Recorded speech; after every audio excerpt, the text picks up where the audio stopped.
All right, hello everybody, and welcome to day 2 of the Save Against Fear Professional Conference. And you are here for the panel Take That Games and What You Get Back. And we'll talk just a little bit more about what that is. But first, just to do some general kind of introductions. So I'm Jack Berkenstock Jr. I am Executive Director, one of the founders of the Bodhana Group, and the organizer of all of this wackiness here this weekend. So just real brief, my professional credentials. I've been a therapist since 2008. I have a master's in human services from Lincoln University in Philadelphia. I have been working in the field since 1997 with inner city recreation, education. I worked residential. I've worked adjudicated support, community-based support with children, adolescents, neurotypical, neurodiverse, as well as with adults with intellectual disability. And I actually also specialize in persons who have sexually problematic behaviors. I've done that work since 2001. And I'm a huge nerd, if you can't tell. I've been a board gamer and a gamer in general since the first time I grabbed a set of Uncle Wiggily and read my cards to my future, right? Surprisingly, something written like around the turn of the century that was not racist, which is awesome, right? You assume Uncle Wiggily, cute animal, it was like 1896 to 1902, and I was like, yeah, that had to not be good. Yes, rheumatism. Yeah, and he had to go see old Doc Possum to get rid of it. So it was Candyland with reading and a little bit more gameplay. 2 seconds. Do you need me specifically? Okay. So I will. Curt, I was going to say, I'll Curt, do the thing. tell them about you, sir, and I shall. Right back. Hey everybody, how you doing? My name is Curt Covert, and I'm the owner of Smirk and Dagger Games. I've been publishing games for 20 years.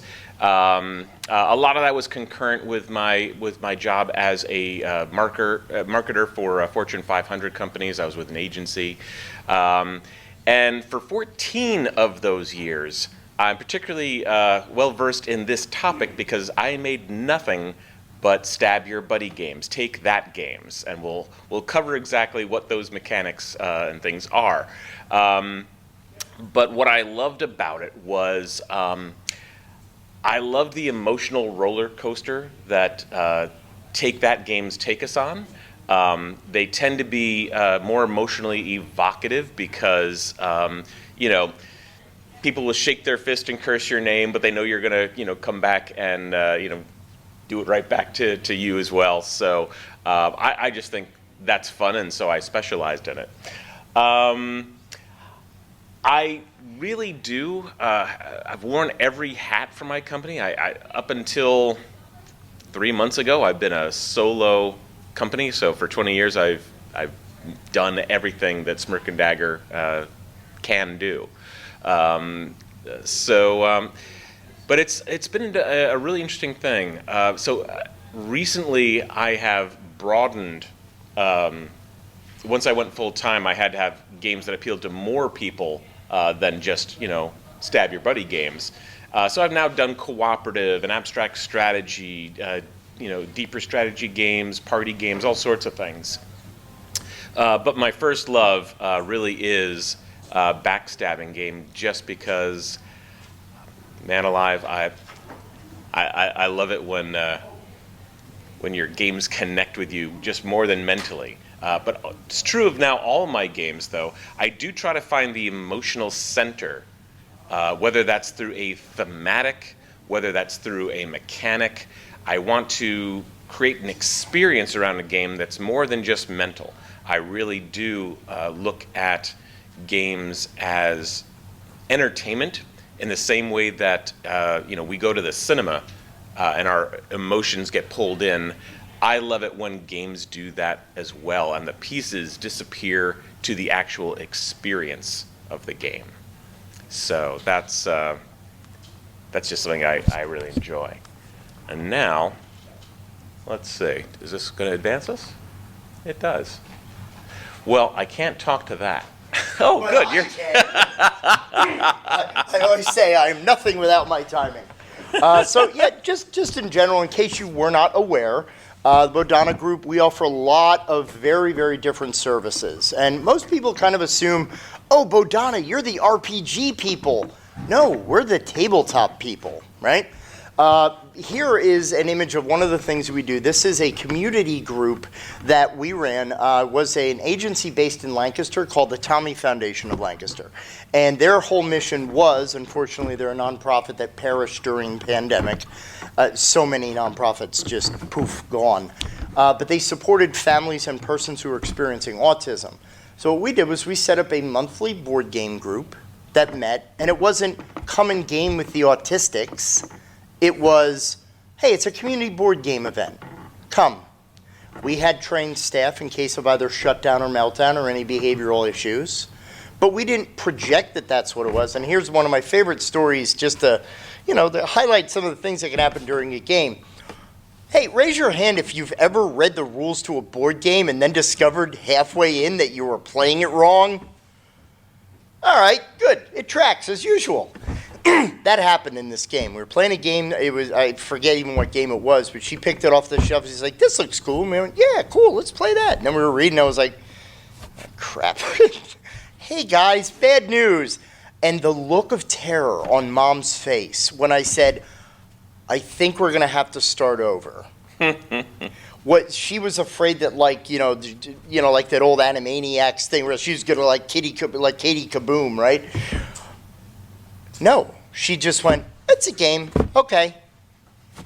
Wow. Mom was like, "What kind of wizard are you?" And I was like, "No, it's the power of games. It's not the power of me." But that is kind of part of what we do is whether it's a training, a consultation, an event, etc., we utilize the inherent transformative potential in a game and what that game has to offer. And that's like why one of the things, and truth be told, Smirk and Dagger is one of two companies that we own every game that they make. Every game. Ninth Level and Smirk and Dagger, we own everything they make. And one of the things that originally drew me to it, and we're going to talk a lot about today, right, is the idea of take that mechanics, right? And this is an interesting topic. Folks can kind of go either way on this, right? Yes. So what are take that games? I figure I could definitely throw that question to you. You are one of the venerated masters of the take that, right? Absolutely. And actually, I'm gonna caution you because there's like a lot of squeaking with the Oh, table. and that's going to be that's just picked up sitting on the, right there, on the yeah. microphone. Gotcha. Thank you. So, what is a take that game? And I'm going to make a distinction between a take that game and a take that mechanic, which is a little nuanced but really important. A take that game is something, it's a game where you are actively trying to get in the way of another player's progress. The act of your play is somehow inhibiting them. It typically is something that it takes a space they were looking for. It destroys a resource. It does something where they're like, oh, I needed that thing. Look what you've done. I had a hand of plans and you ruined it all. Why? Why would you do such a thing? And of course, that is that's the fun of that moment. The fun of that moment is the planning of that moment. The little smirk that you get as you start sizing them up and saying, oh, I got him. And then when you land the dagger, and I'll highlight smirk, origin smirk story. And dagger. Okay, I see how that comes together. That's where we actually got the name from, was this idea that you line them up, you're having a great time planning it, you land the blow, and that's very satisfying. Now, on the other end, the recipient of that, they're the ones shaking their fist and cursing your name and knowing that they are going to get you back for it. Now, that's a take that game. Because, and we're going to jump into this in a minute, right? Oh, yeah, absolutely. We're going to talk about what goes into the mechanic and the game kind of separating. Yeah. But this is great lead-in. But we all knew that was coming. Everyone has set the expectation before the game begins that says, oh, this is this kind of game, and that's telegraphed very early on the box cover, in the rules, even in the flavor text describing the rules. Everybody knows this is the way this game is intended to be played. Different than a backstabbing mechanic, which is very often a misplaced mechanic in a game that shouldn't have it, where people don't see it coming and therefore actually get upset about it. Yeah. Because, wait a minute, I had built this entire strategy, like, all of a sudden, where did this come from? Yeah. And maybe this will kind of illustrate, Blood Bowl Team Manager is a great game. Now, there is some tomfoolery, skullduggery into it. It's a direct conflict game. Exactly. But there sometimes, with like certain game elements, you'll find, we use the term in our gaming group that this is Borken, which is a broken spelling of broken. So it's like, no, that doesn't, this doesn't work, or maybe it's a combo the designer or the playtesting didn't see or whatever, and it's kind of like whoa, wait a minute, that's not incorporated in that. Yeah. It can throw some of the context of what you're doing very, very severely off. One of the things in talking about the difference between the mechanics versus a game that does that, what we're here to do is, Curt was describing this emotional interplay, right? And I'm getting the suspicion that sometimes people are going to be, I don't understand why the slides and what you're saying aren't always Well, we're going to jump around a bit, and that's how a good presentation works, right? But what does everybody think when Curt was describing that that kind of back and forth emotional interplay? What do you think about that from a clinical standpoint? Is that good? Is that bad? What do you think? I think of catharsis. Okay. What value might you attribute to that from either person in that equation? I don't know. The word just came to mind because you have the build up. Okay. You have the emotional release of I gotcha, take that, and then the other person is like, but I realizes, of course, I'm going to turn around and do the same thing to you. Yeah. Okay. All right. It feels like it's different here. It feels like in a similar way. So I like to fight. Like I've been training for my whole life. And it feels like in a similar way where like when I do have a sanctioned fight, like we both know we're here to fight and one of us wants to win. Right. So it feels like if you sit down to play one of these games, assuming you explain the rules to the other person, then it feels like it's like a permitted place to let out this meanness. I'm here to backstab and be mean. Like that's the point of this game. Yeah. But it's fun because we both are like, this is fun. Right, and it's a controlled environment where we have now said it's okay to be terrible to people. Yeah. What we're doing, the rules of how to be terrible. Yeah. Yeah. And then it's a game. It's like someone tunes here. It's like, you just put it away. Let's play something else. Yeah. All Yeah, right. that's good. And I think that when that happens, when someone says, I can't do this, I'm mad, it's an opportunity to work on frustration tolerance. There's definitely Yes. something there where you say, hey, I am activated by this, and then you have something you can work on with somebody. So there's definitely something therapeutic there. Yes. Well, even on the opposite side of that too, right? Like also, like if you're going to be the person giving the take that, like how do you deliver that? Because like there's ways to do that where you're still going to frustrate somebody. You know, if you're being a jerk about how you do it, Right. doesn't Okay. really do much for the interaction, right? I mean, even if somebody is expecting to take that in the moment, like I'm not going to want to play with you again if you make the whole experience miserable. Right. It should come with a smile, right? Exactly. Or a Yeah. spark. Or a smirk. Right, Yeah. right. And see, one of the big things, because a lot of people, when we talk about what Bodhana does in this, what we're all doing, right? That's what we're all here for, is to celebrate the power of games to do something more than just have a good time, right?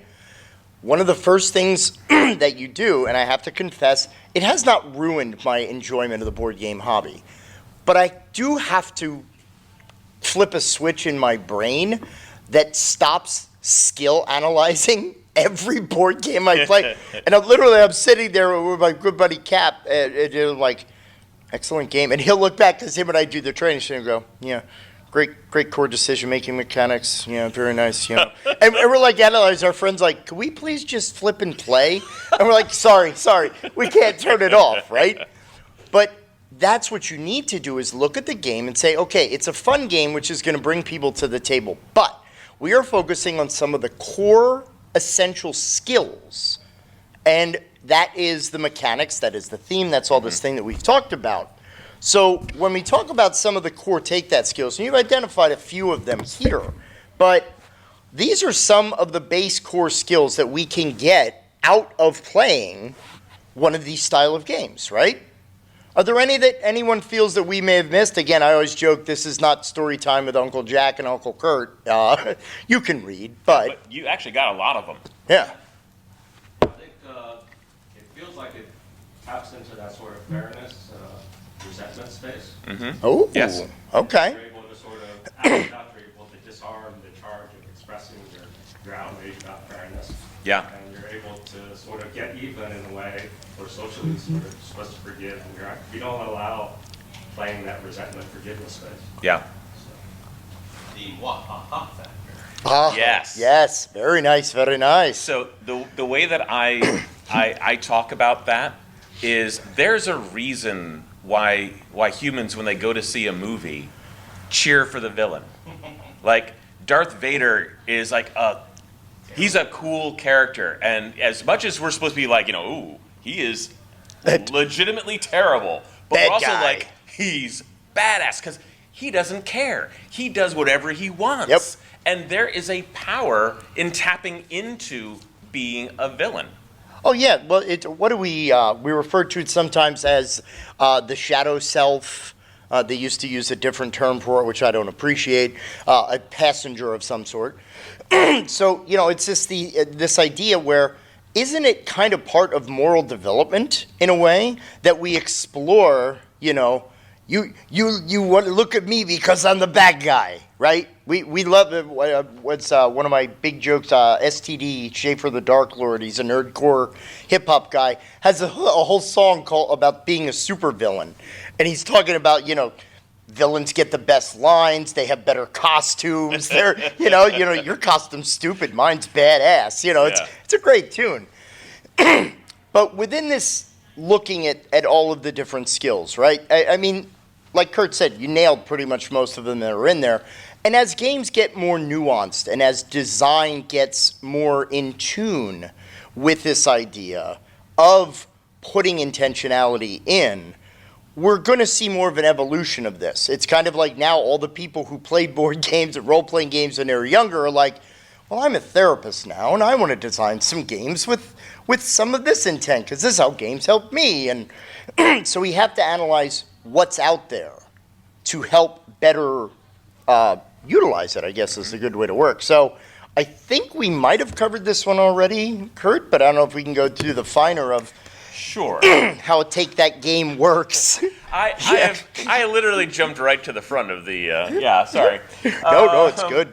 Yeah, so we talked about what kind of tools Take That games utilize, but above and beyond, it's blocking moves, discard, remove and steal resources, lose a turn. Hopefully not much of that because that's now verboten in board gaming, really.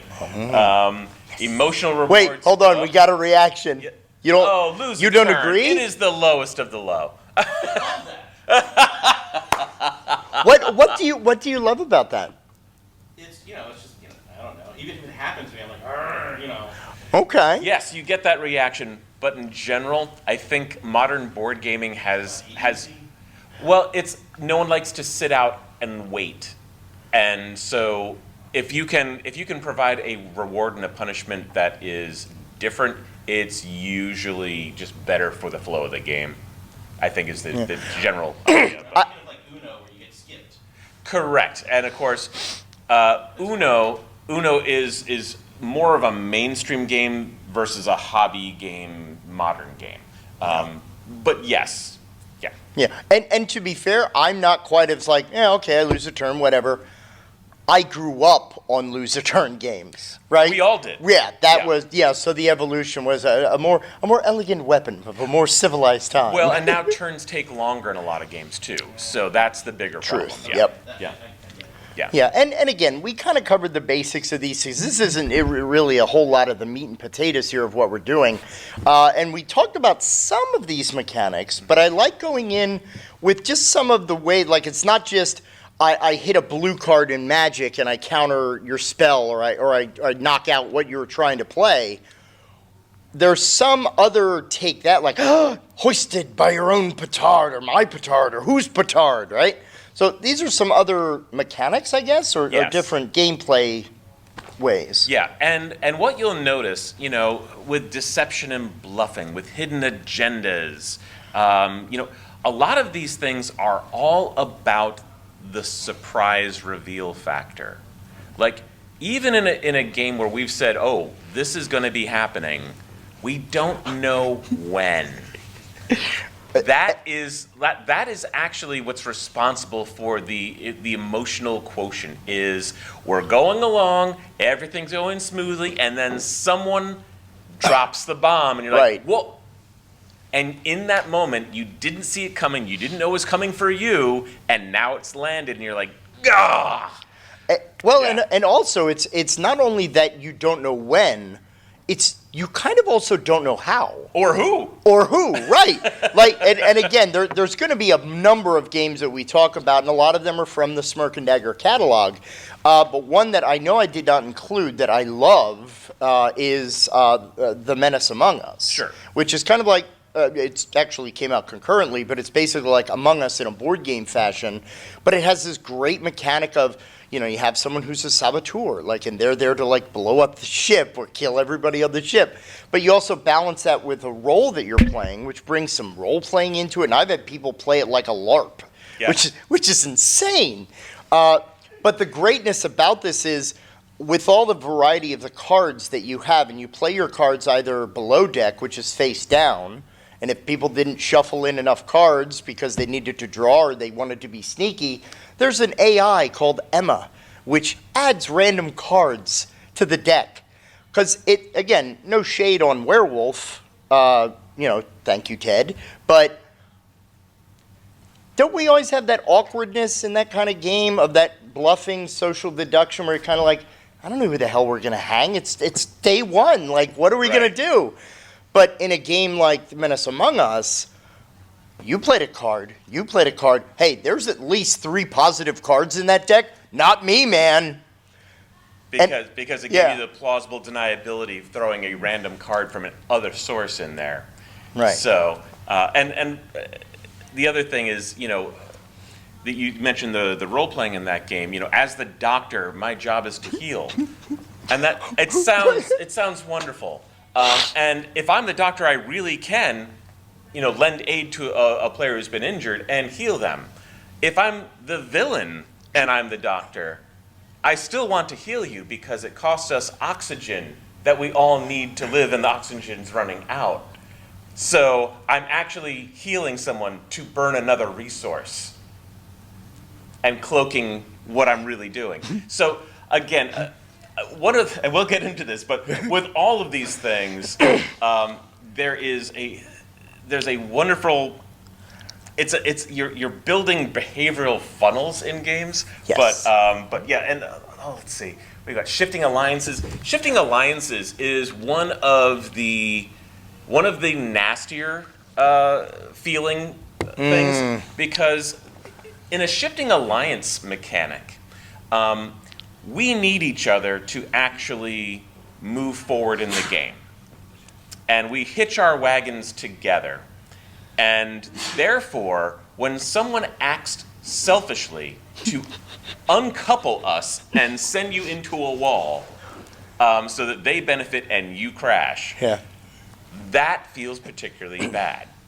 But again, in the social contract that we put together in this game, we knew it was always a possibility, and we entered into that relationship knowing that I'm gonna do it if you don't do it to me first. Yep. So, but those, so all of these things are things that at some level can make us feel bad, can also have that catharsis of, oh, this felt particularly great to be terrible to someone. Yeah. In a place where it's allowed, it's okay to be terrible to someone. Yeah, and we're going to talk about like good ways to set up the use of take that games, because these can blow up in your face. Oh, yeah. If it's just, hey, kids with anger management issues, we're going to play a game where, we're going to play Cash and Guns Live. No, you're not. Like, don't do that.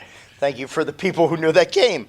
But when we talk about the building of skills from this area, and again, some of these are very natural for what we're talking about, right? We have the idea of emotional management. We have strategic thinking. Yeah, it's not, I'm going to do the thing necessarily. It's, how am I going to do that thing? And those are some of the areas that are, I don't want to say no-brainer, because that's a weird way to say it, but that, we have a joke in Bodhana that people are like, well, that game really builds critical thinking. Every board game, Right. except Candyland, I make that distinction, no shade. Candyland is a luck game. Let's be honest, folks. There's no strategy in Candyland except maybe a clever shuffle from a 4-year-old, because it's literally what color, what card. Oh, dang. Even, Chutes and Ladders, which, I don't know if that's not really a take that. It's more of a, oh, crap. Yeah. Like, because, But when we think about this idea of different skills, I'm sorry, I'm trying to do, I don't know how my phone works.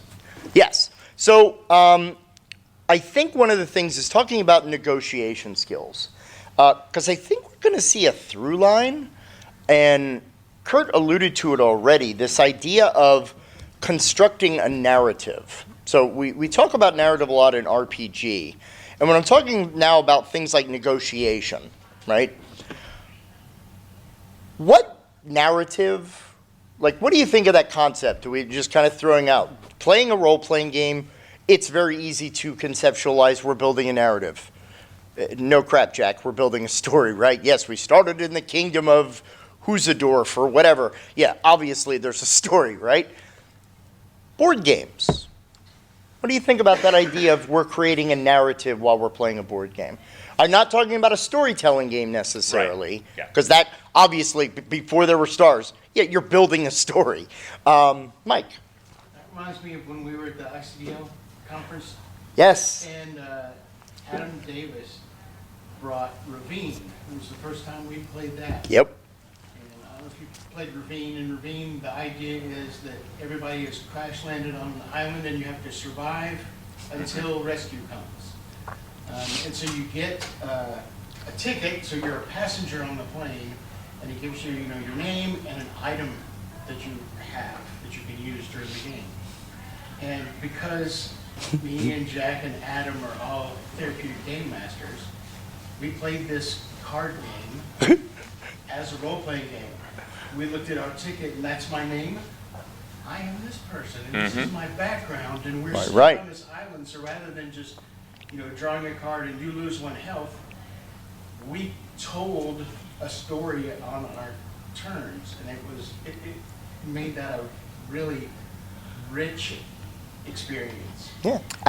And I think a lot of people who enjoy role playing or just are great at improv, they can bring that aspect to almost any game that they put on the table.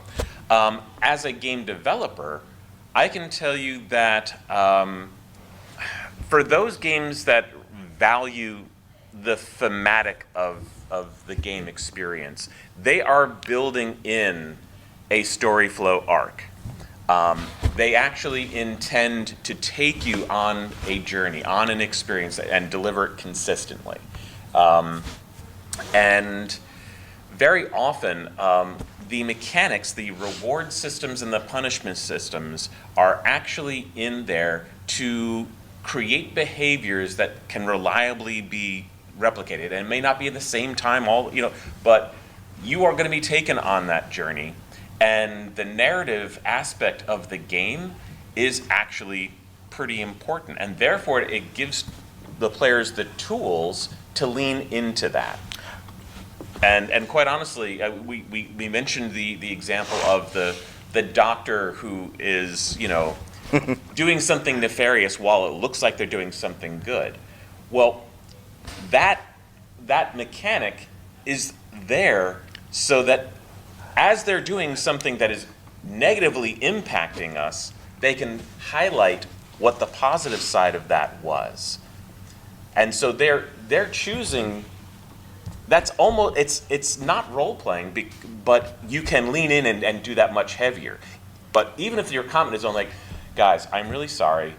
I really just want to save this person. So I know it's going to cost us oxygen, but this is important too. We have to make sure our team is whole. Yep.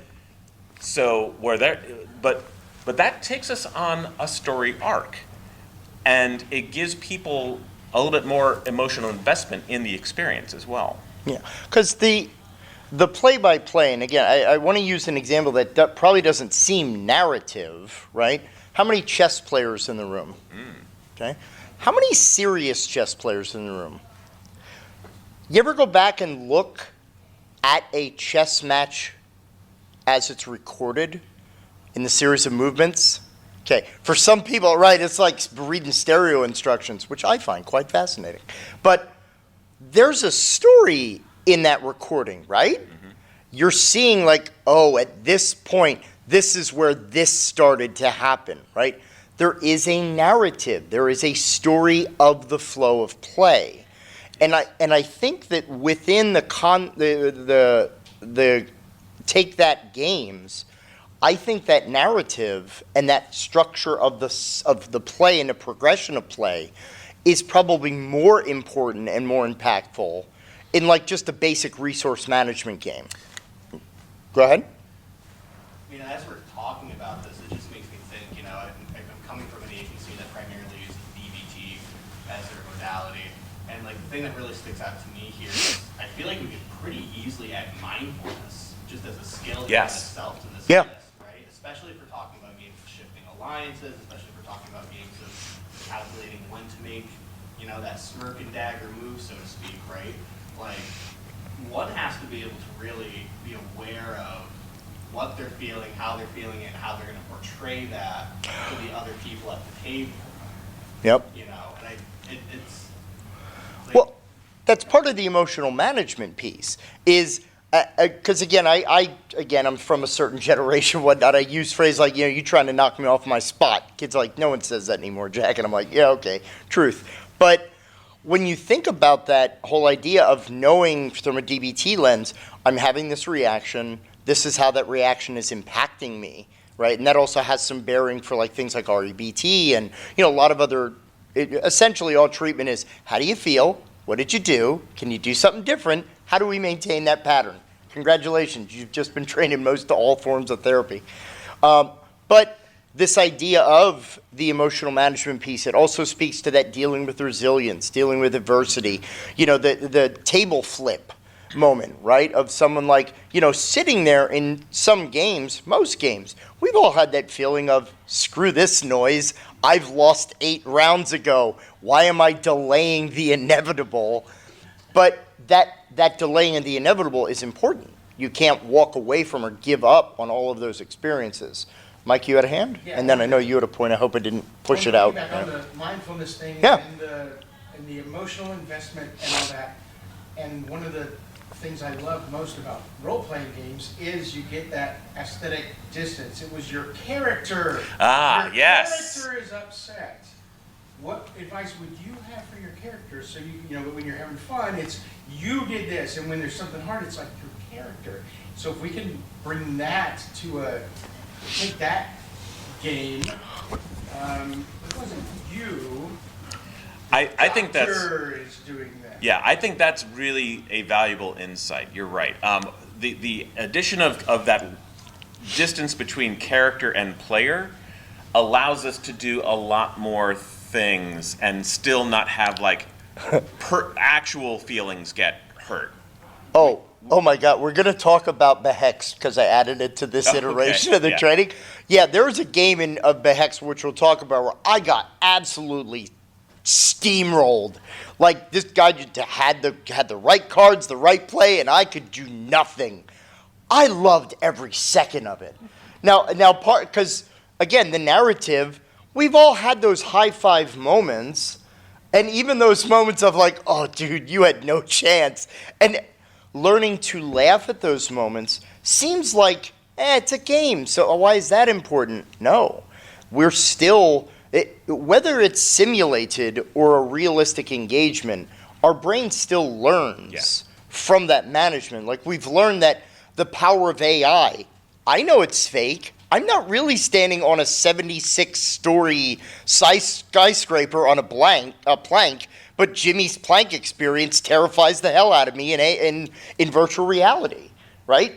Our brains are not that smart. They're amazing processors, but they're really not as insightful as we give them credit for. And we can leverage that by using mechanics that organically develop or work on practice. It's exercising a muscle, right?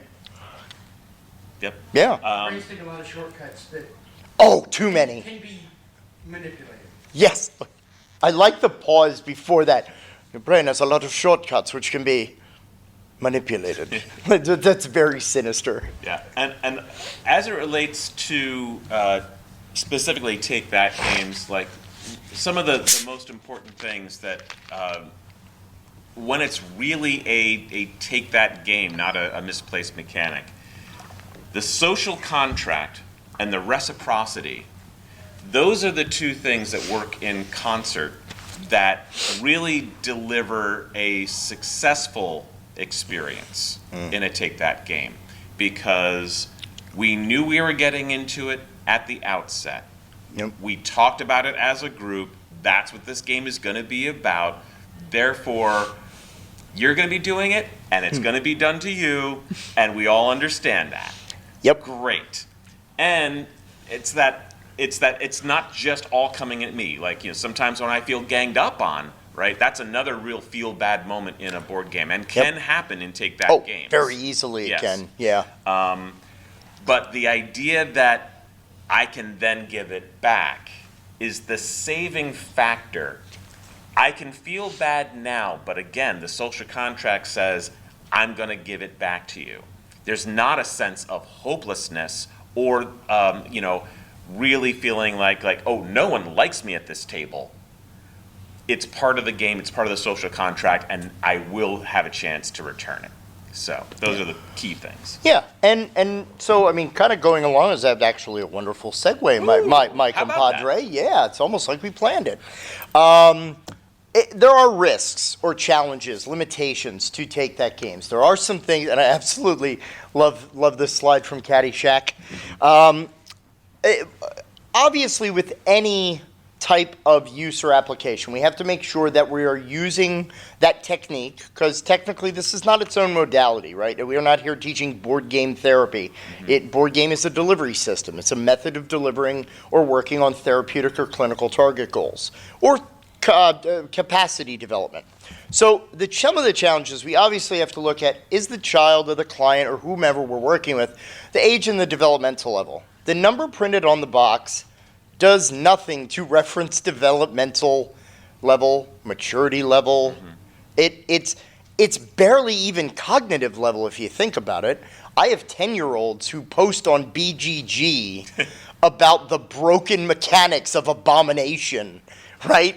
And the designer's like, yeah, kid, you're kind of right. That card is kind of broken. Thanks for pointing it out, 10-year-old kid, right? But no, really, the designer was very gracious. But that's a real. My friend John's son is like a savant with playing board games. He crushes at board games. He just analyzes mechanically. But you have to think now of the developmental age, the maturity level, also maybe any diagnoses, right?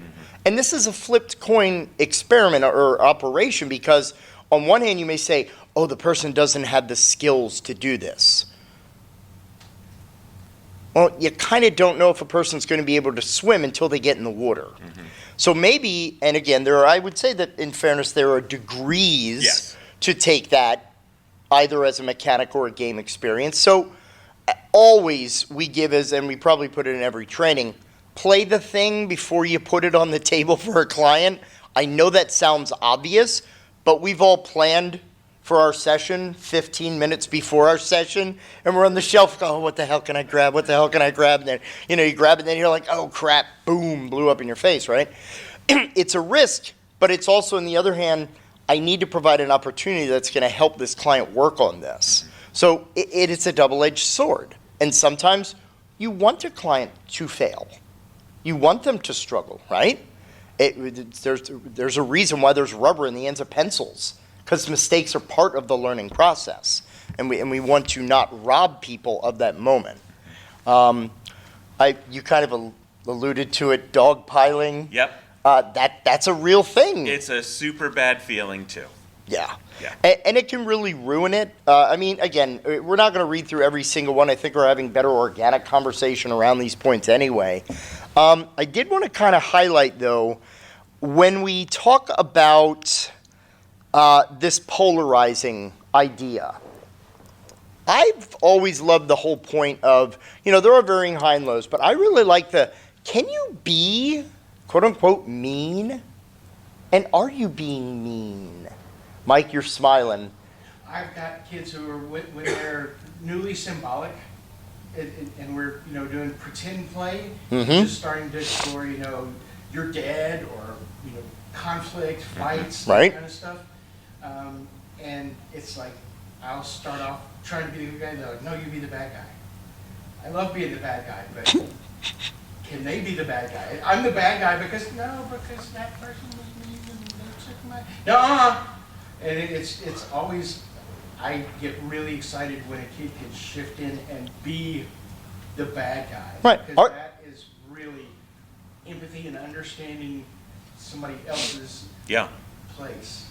But are there other therapeutic or skill build benefits? I see you're kind of like obviously hand gesture. Go ahead. I was just going to say that, I've worked with kids, adults, even my son to some extent. I mean, people that they're spending so much of their life trying to do the right thing, trying to always, I can't say the wrong thing at school, I can't say the wrong thing around my parents, I can't say the wrong thing around my wife, whatever that narrative is. Mm-hmm. And when they're in a therapeutic gaming setting, it's not only is this your chance to go actually do the wrong thing intentionally, but also to see that it is okay to sometimes do that, to be able to be honest and say, you don't have to rein all those things in all the time. It's finding a way to do that. If you can do that in the game, even though it's part of a different mechanic, there's still something there.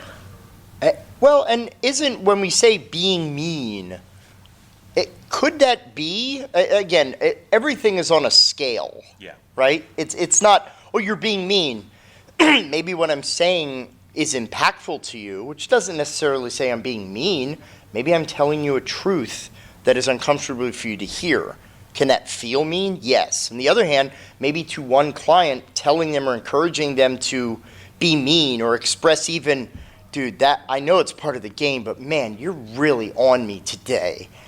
Just talking about that feeling, it taps into DBT, right? Taps into that mindfulness principle of that emotional awareness, regulation, expression, all of these things that, again, the game wasn't designed to do that, but gameplay inherently gives us the opportunities to do that. Very often, it will also give a player a dominant voice. And I've been very interested. I've done nothing but stab your buddy games for a very long time. And I have remarked during conventions, we're doing demos just again and again and again.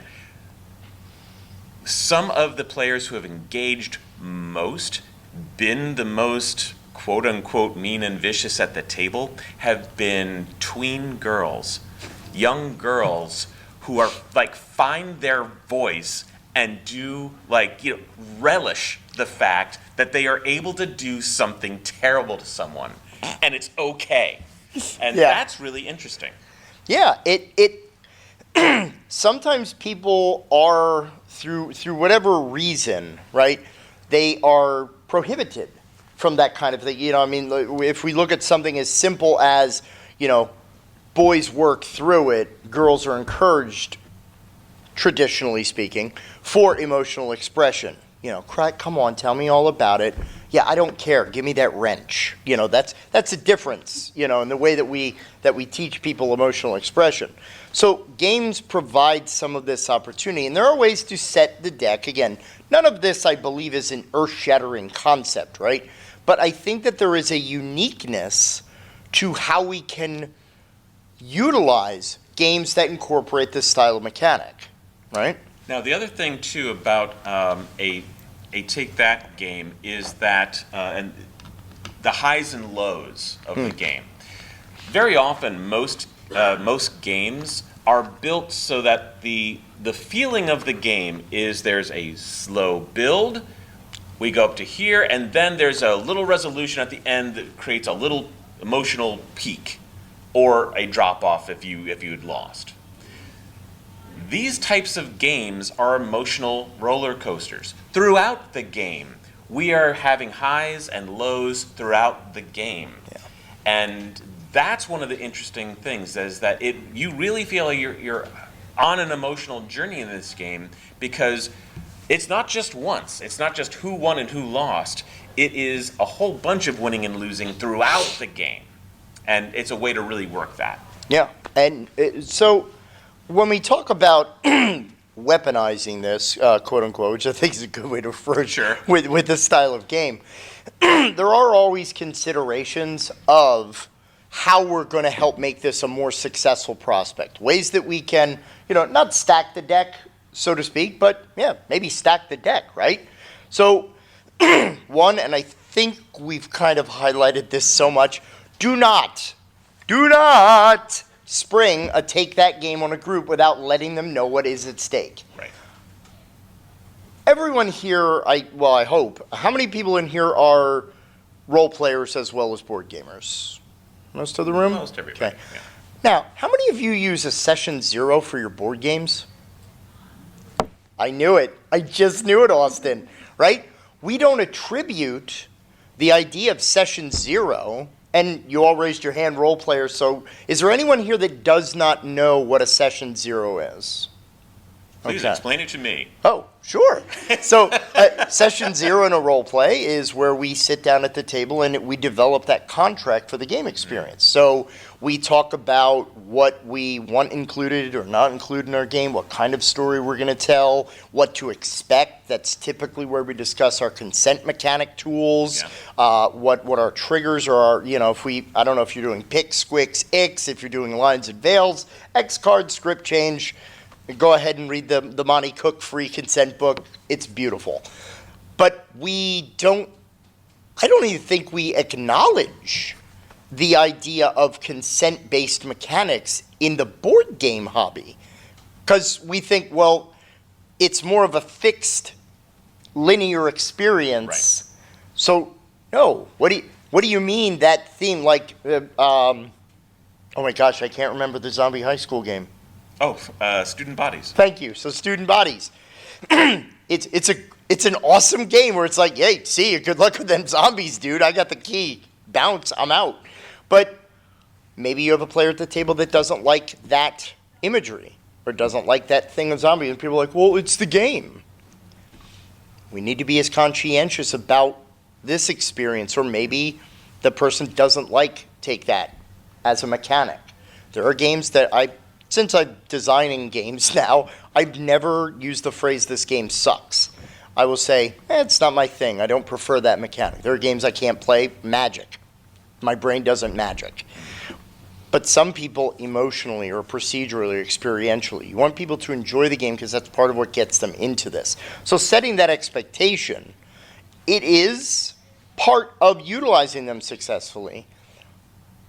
But what do y'all think about that second bullet? Highlighting the fun part. You go get your butt handed to you occasionally and go, Fredo, why? Right? What's the fun part? How do you think we would sell that to a client? Go ahead. Trying to remind them that, that the game functions a lot like sometimes like the things they go through. That many times in school we're having great days, awesome, everything's going their way. Other days where we're having crap days, but we're trying to remind them that each hand or each day is like a different experience. Yeah. it's not necessarily fun, but it's necessary. So one of the reasons why I play board games with my 11-year-old daughter is to teach her to be a good loser. And, you know, when she was 8, very difficult. And, you know, we've seen it kind of happen. Yep. But there's something to be said for a gracious loser. So interestingly, it's not how you sell the experience to someone, though. It may well be that being a good loser and you know, learning a lot of these things on how to modulate your emotions are a benefit. But it's frequently when you get to tell someone they get to act out in a way that they're not allowed to do, when you can be mean to someone, that is actually the selling point. You get to be a little dastardly, and it's okay, but just know it's gonna happen. You're gonna have that happen to you too. Yep. And that is how I typically get someone excited to play. When my rule books and the box, everything is coded to set up the fun part is being bad. Yeah. But the realization that it's the two-way street part that they have to understand in order to survive the experience well. Yeah, and it's also, because again, a lot of therapeutic GMs in here, I know pretty much all of you in this room, that other idea of we start our sessions with the intro sessions in RPG, right? Hey everybody, welcome, how's your week been, blah, blah, blah. Then we do the game, and then what do we do at the end? Debrief, outro, closure exercise to close the liminal space, right? To close the group ritual space. Good game, right? All right, come on. It's like that old, Sandlot kind of thing. All right, you punched each other's noses out. Come on, shake hands, shake it off, go have a Coke and a smile, right? Why aren't we incorporating those types of things as well? Setting it up as part of, no matter what happens in the game, it's part of the game. And the other very important part is the use of humor. Oh, yes. None of these things are intended to be mean. They're intended to be funny. Yeah. And so when a terrible thing happens, it is not about necessarily the terrible thing. It's about the humorous incidents about that. Like we can laugh at the fact that there is a misfortune, Schadenfreude, right? Yeah. That is the German word that they brilliantly came up with for laughing at only German exactly. would come up with a word to encapsulate at someone else's misery, right? But it's a very human thing, you know. And so it's if you play a take that game without humor. You actually have a potentially terrible session. Yeah. It will feel bad. So recognizing there's humor, highlighting to the fact that when it happens, like, oh, wasn't that all funny? And you can laugh in that as well. Yep. Again, because remember, you're going to do it to them. Oh, so yeah, absolutely. That is how the humor insulates us from the experience. Yep. Yeah, because it's the humor of the moment, not humor is in laughing at the person, which we obviously understand that one, right? Now, when I say preload conflict strategies, certain games, and we described when we were talking about the Menace Among Us, right? And you can use some other kind of games as well, where if there are certain roles or certain scenarios, perhaps, that you're doing, we can engineer it a little bit. I think in some instances we should, right? There are things, now I will say, never change the core mechanics of a game, but utilize what is present in the game. And we have a 2-day board game for capacity building and therapeutic goals that we run. It's an in-person we do. And we talk extensively during that training about modifying the game, because playtesting takes forever. I've seen most games, what would you say, between 2 to 4 years on average? 2 years for sure, yeah. Yeah. So a lot of playtesting, a lot of generating, what can happen if and this, and well, if you take these 3 cards out, what happens? So don't modify the game necessarily and the mechanics and how the game operates. But look at, maybe in the Menace Among Us as an example, maybe there are certain roles that you don't want included in this draw. Why? Well, maybe those roles aren't working towards a certain like role that you want the players to engage with or something like that. Be sparing about that, but sometimes with certain sets, there are also games that are very scenario-based, difficulty levels. Look at the game and play it a bunch before you do this, but really examine, can there be alterations that you can make? It's just a very good consideration. I really want to kind of get some of these games to talk about them. Okay. But one of the other big ones is space them out a little. Don't use a take that mechanic a game every session, because that is, remember that narrative that we talked about, our brain naturally is designed to look at patterns, whether they are there or not. So if you're constantly just playing take that games, even though I love them so much, you're going to be developing that, again with me as your target, right? So give it some space, talk through it. Actually, before we go into the games, are there any questions at this point? Because this is kind of like a good segue as far as our material. Any questions, comments? No? I love the session 0 thing, just putting that out there, because I'll play game like Sorry. You've been playing Sorry with a kid, and they bring it up. They want to play it, but then the first time I land on them, board flip. Yeah. So hey! What I'll do in that point is, what if I drew a card and something bad happened to me? Should I play that, or should I draw another card?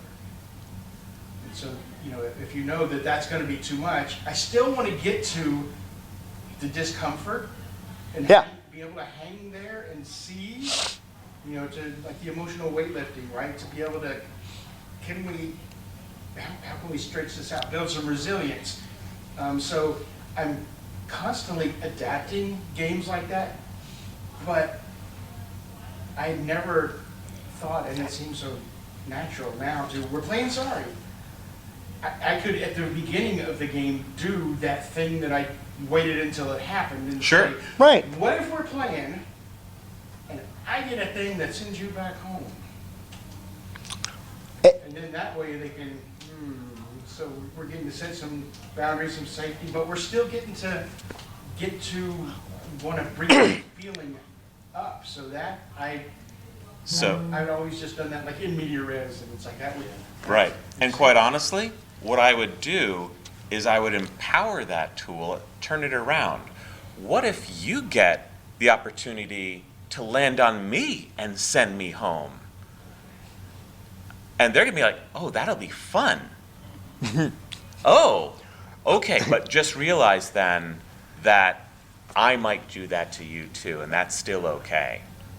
So going off of that, what I typically will do, and I just realized it's technically kind of a session 0 with most games that most people are unfamiliar with, and you take them off the shelf. When you play this game, is you always play the first game with practice, cards up, or whatever. Yeah. That's actually a session 0. Yeah. It's unintended. Open hand, or as we say, we say for funsies. Yeah. We're going to play for funsies. It's a learning game, so nothing. It's not like we're in the back of some bathhouse or something, like playing with knives in our hand. all games are for funsies. Oh. Sorry.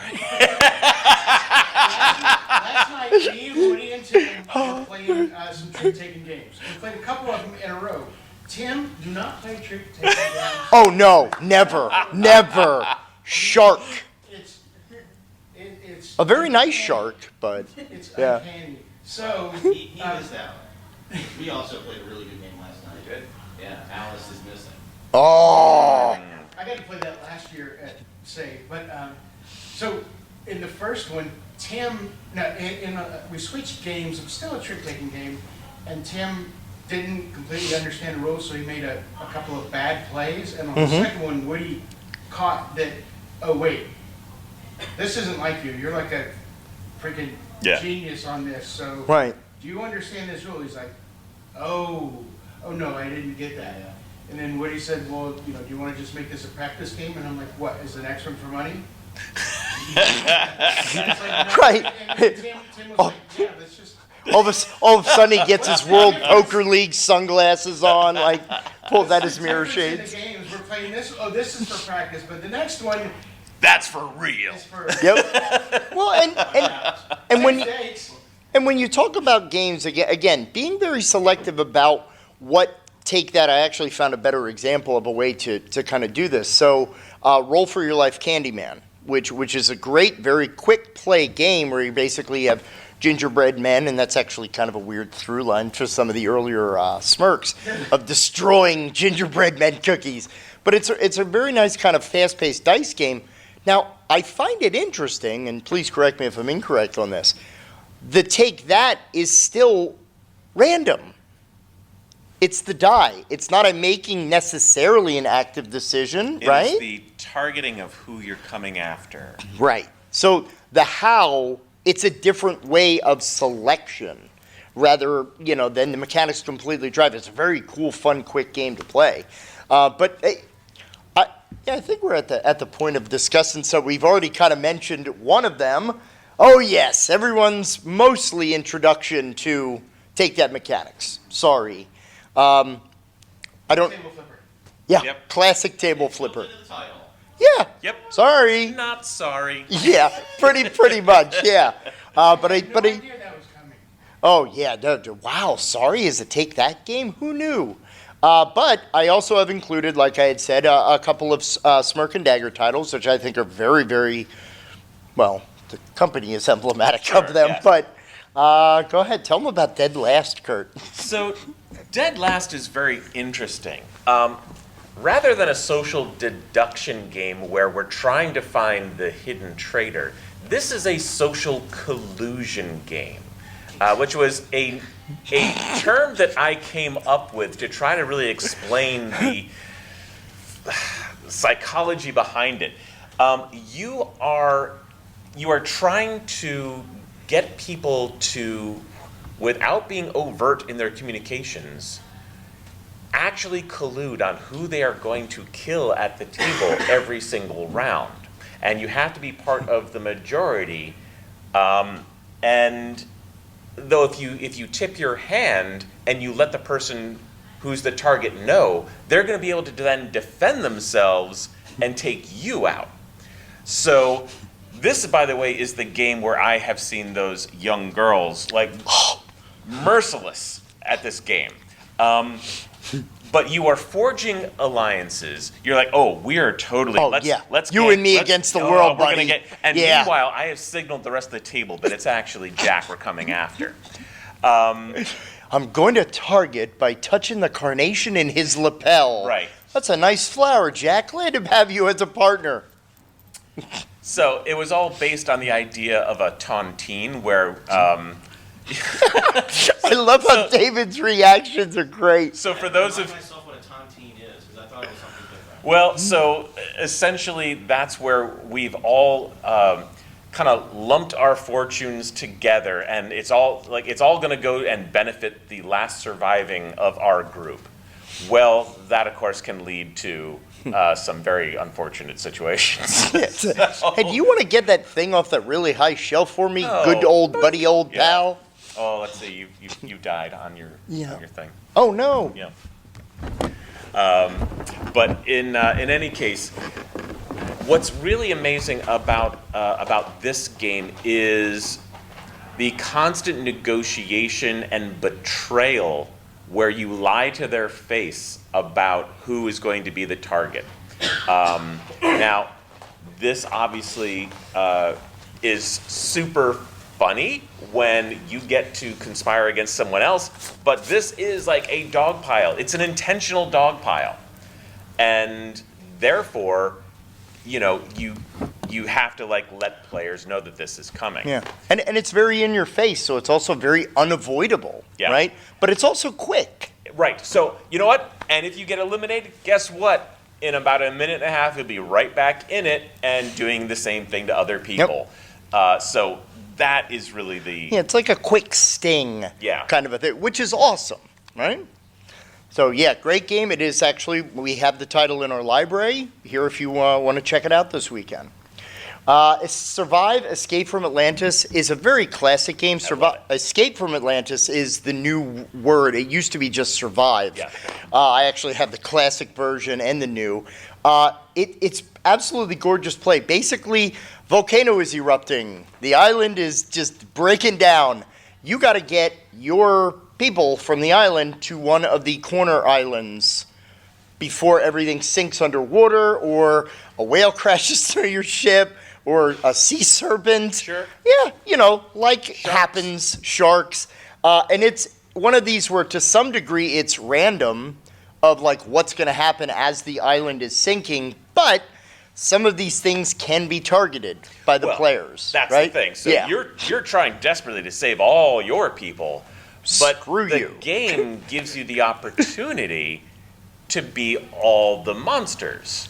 Yes. So you get, as the shark, who can I go and hunt in the water? Oh, that's going to be green. Gobble, gobble, gobble. Oh, the whale can knock over your boat and spill all your people into the sea. That fill boat that you just put everyone in. Sorry. Yeah.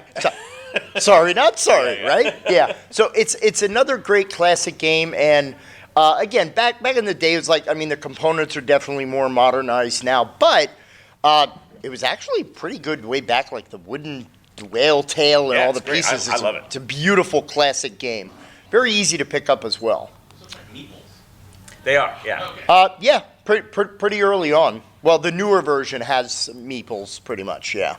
Because actually, wasn't on the old one, it's like people, they have a value also. So there's kind of that other element of your scoring.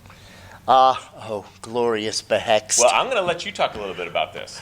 So Behext, I like describing as a hot potato deck builder. It's pretty much what it is. You pick a sorcerer or an enchanter, basically caster, and each caster has a certain specialty that they have. Like it's kind of like their approach to magic or their style of casting, which leads them to have 2 or 3 special ability cards that go with that style. And everyone has a starter hand, similar to any deck builder, right? Deck builder, you get your standard hand, blah, blah, blah. Now, the interesting part is every round there's a curse that starts, according to the rules, it might be, random at first. Yeah, then you're going to cast it at someone. Yep. And the weird part about this game, it's your turn only when you're attacked. Yes. And then you play a card, and you are both defending yourself with it and targeting another player at the same time with the same card. Yeah. So it's ping-ponging around the table, and if you have no cards left, then you're sitting duck and it blows up in your face. Yep. Points are exchanged, we move on. But the Hext is interesting because everything's a double-edged sword. If you decide you're going to keep on concentrating your fire on a given player, every time you do so, you give them the ability to buy the more important cards.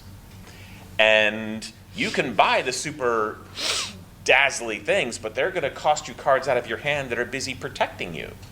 And if you buy something that's worth points for the end of the game, it's got a negative effect you're going to have to mitigate right now.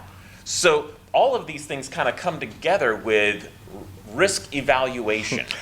How much do I want to be a target in this game? Because the more things I do, the more grudge match we get, the more I'm going to be targeted. And that's, again, part of this social contract that we're building. If I focus on you, you're going to focus on me, and everyone else over here is now going to benefit. And the cool thing about the deck building aspect is those 4 decks that are in the orthogonal arrangement in the middle, they're random. They're shuffled and revealed one at a time. So it's not like a standard traditional, like if you played Clank or if you played, one of the classic deck builders, like here's your stack of standard upgrades. No. There are a lot of standard upgrades and other cards that are in there, but as they are purchased or gotten rid of at the end of the different, and you can only purchase the cards at a certain point in the round unless a card tells you. And the game even has upgrades. So you can unlock different play mechanics, other casters that add more Yeah, it'll elements grow to with the you. game. Yeah. It's an excellent game. I know for certain that it is in our library. But it is high interaction. Very, very much so, and a lot of fun. That's the game, like I referenced earlier, where I got steamrolled, and I loved every flippin' minute of it. It was just, so good. Cash and Guns, I referenced this a little bit earlier, right? But Cash and Guns is basically like a mafia hit assassination style thing.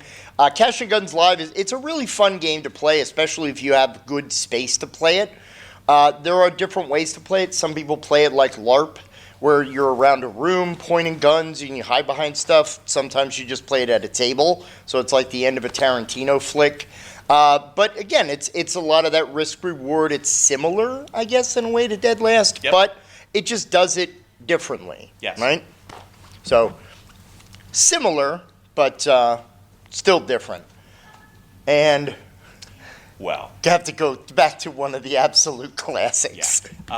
If you're unaware of this game, this is one that we produced. It is, I think, one of the very first semi-cooperative games.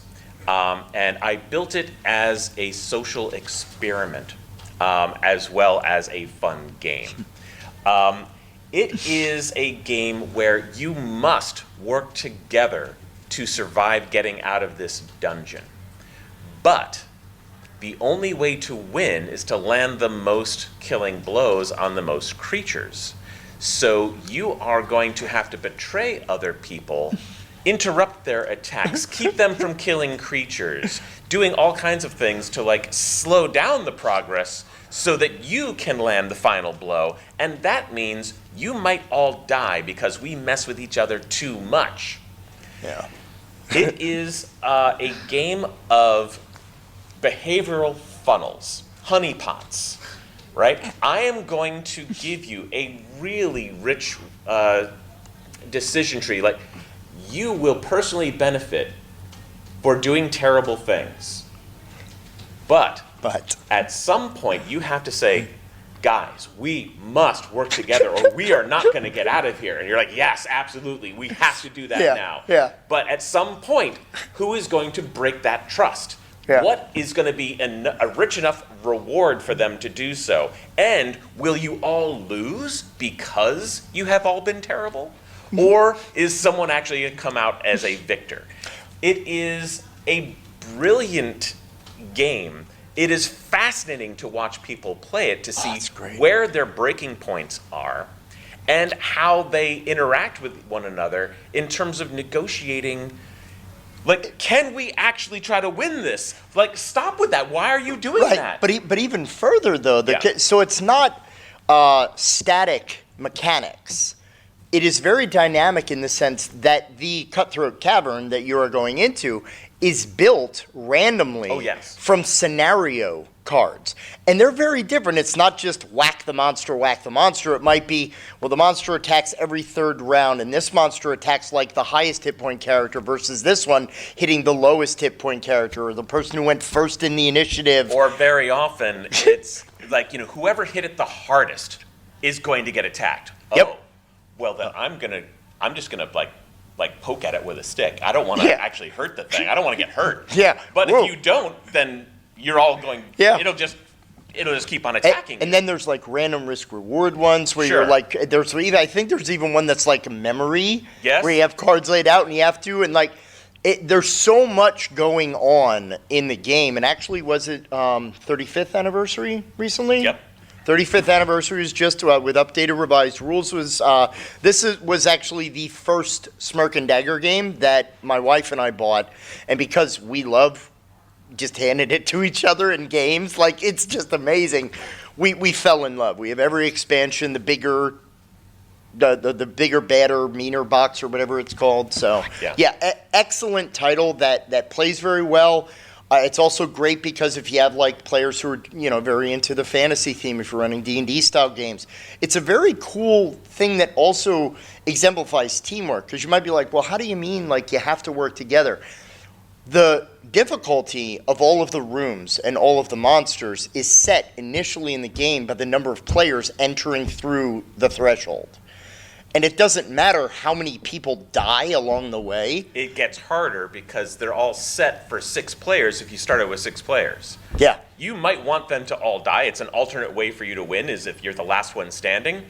But if you're the last one standing with 3 rooms left, you are never going to get out of there. Yeah. You need their help. So it's a great risk reward, and yeah, just so many cool opportunities because and I've played the game multiple times, and there are still probably 25 scenarios that I haven't encountered yet. Yeah. Because, well, I have all of them, so. Yeah. But in any case, so it's a great experiment in human behavior, and worth you checking out. Whether or not it ends up being a therapeutic tool, I don't know. I mean, this is probably the game that shakes the fist most, with players.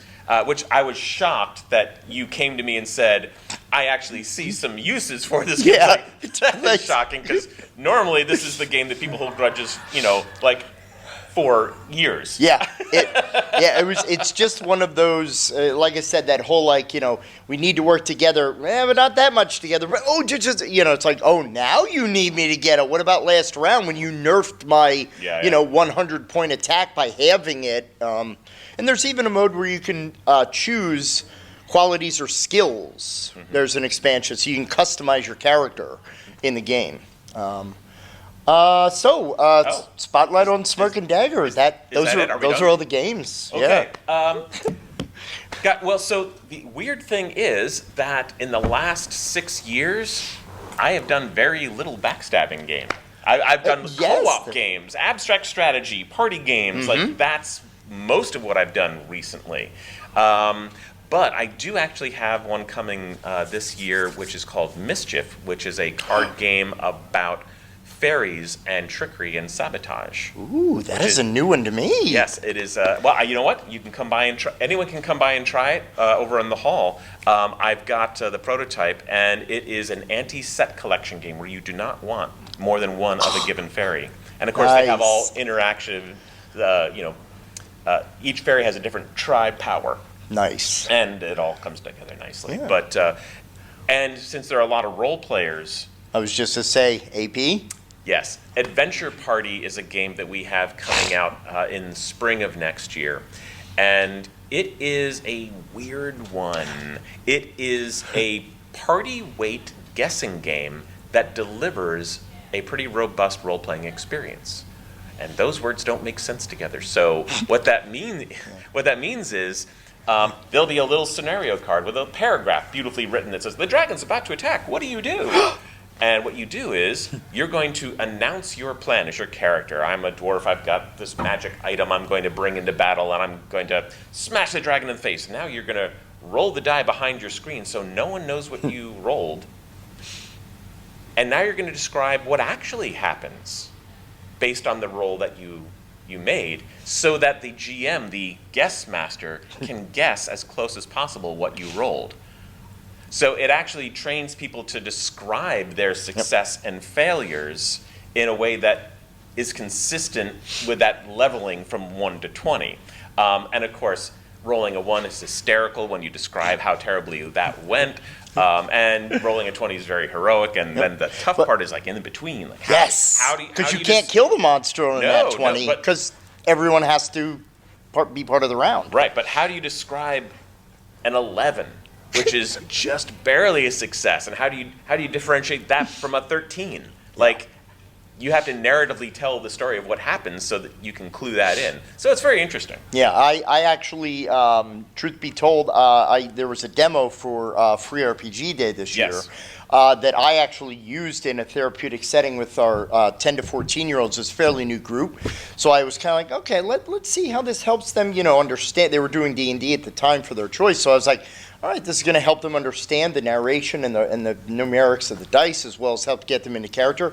They had a blast. They actually wanted to play it 2 sessions in a row, and I was like, well, we got to get back to the adventure, but we'll keep it in our pocket in case it's a day that someone is absent and we can't do the story. But yeah, so check that one out. Yeah. The benefit is that when you play a role-playing game, the rule books can be intimidating. There's a lot of moving parts to it, and this gives you the same narrative thread. You still get to talk about your failures and successes and create a story, but you can learn it in literally 2 minutes. And so it's a great entree into role playing as well. It's also good just so like for people that aren't heavy into role playing, like because we all like have those friends like, oh yeah, I like board games, but you do that weird role playing thing. No, it actually brings it to a party game element as well, which it'll be a very well received game. I know I'm a fan. So anything other special that you have at the booth this weekend? Well, I have a whole bunch of prototypes. So so come on by and say, what is the cool new thing? And I will put something on the table, whether it is Boom Patrol with animals and tanks. Yes! That's here. Excellent. And a bunch of other stuff too. All right. Yeah, so lots of surprises to be had at Curt's booth, which if you are joining us for the convention down at the expo hall, basically as you go into the main entrance, Curt is in the corner on the back right. So, I guess we will now, there is how you find out more information. I will say that if anyone would like a copy of the presentation, please do not be shy. Email the Bodhana group at gmail.com. I will most gleefully send you a copy that, it's not hyper protected. Just please don't run a presentation based off of it and sell it, because that's just not nice. But I guess we also then, there's information about Bodhana. I will mention the Wizards of Warriors and Wellness book that we do have about board games, as well as the role-playing volume. Those will also be available for sale over at the convention hall. The board game is the Blue Book.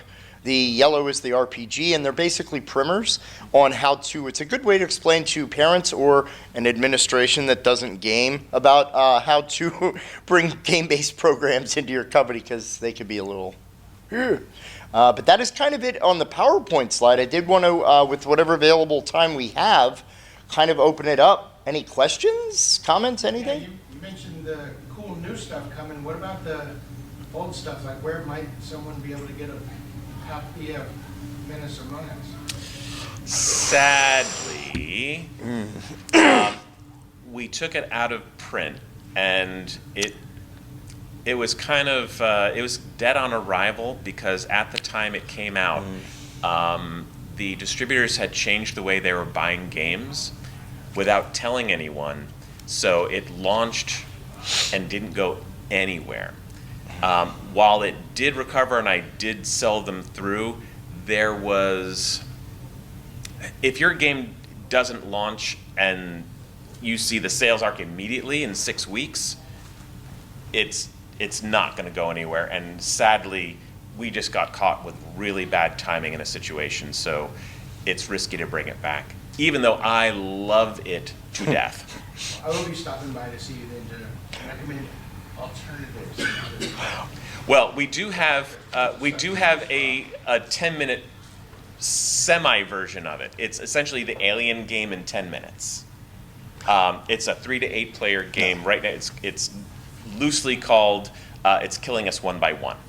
So, we do. Yeah. The Menace Among Us is in the library, because it's one of my personal favorites. It's actually my copy. Disappears. It's not in the library. Oh, no. I have a secret mission. I already at my house, I have 2 sealed backup copies. You really? Yeah, well, the thing is I go to the podunk hole in the wall, still has like wood grain brown paneling game stores, and I'm like, hey, y'all got any Menace Among Us? And every now and then, like the Games Keep LLC in Westchester, PA, Carl happened to have a copy on hand. I was like, is that all of your copies? And he's like, actually, I have one in the back. And I was like, I will take both of them. He's like, why do you need both? I was like, because I can't get it anymore. And yeah. Okay. And I also play with an oversized Nerf pistol, because in Menace Among Us, there's the let's take a vote gun, which is during the round, if you suspect someone of being one of the traitors or saboteurs, you pick the gun, now we have to talk about it, and take a vote. That is literally point at the person you think is the traitor. Yeah. Could be the person you're talking about, doesn't have to be. Yeah. Most votes, you go to the brig, and if you put the wrong person there, we lose oxygen because we're all fighting and arguing with each other, and just stuff gets so much more dire. You can tell how much you love a game when you lose yourself Yeah, in yeah. the description. Yeah, it's, oh my gosh, it's so good. So, Have you checked Board Game Geeks, like forums and stuff? Some people like post like, hey, I've got a copy of this. Oh, trades, yeah. yep. Trades, or you can also check Noble Knight Games. Yep. That is a good place to find out of print or hard to find titles. Yep. I got a Mash Trivia game from like 1984. I have one of those in my closet that was roll away. What? Okay, we didn't have to talk, David. Just kidding. Any other questions, comments, anything else? All right. No? Well, thanks, everyone. All right. Thank you.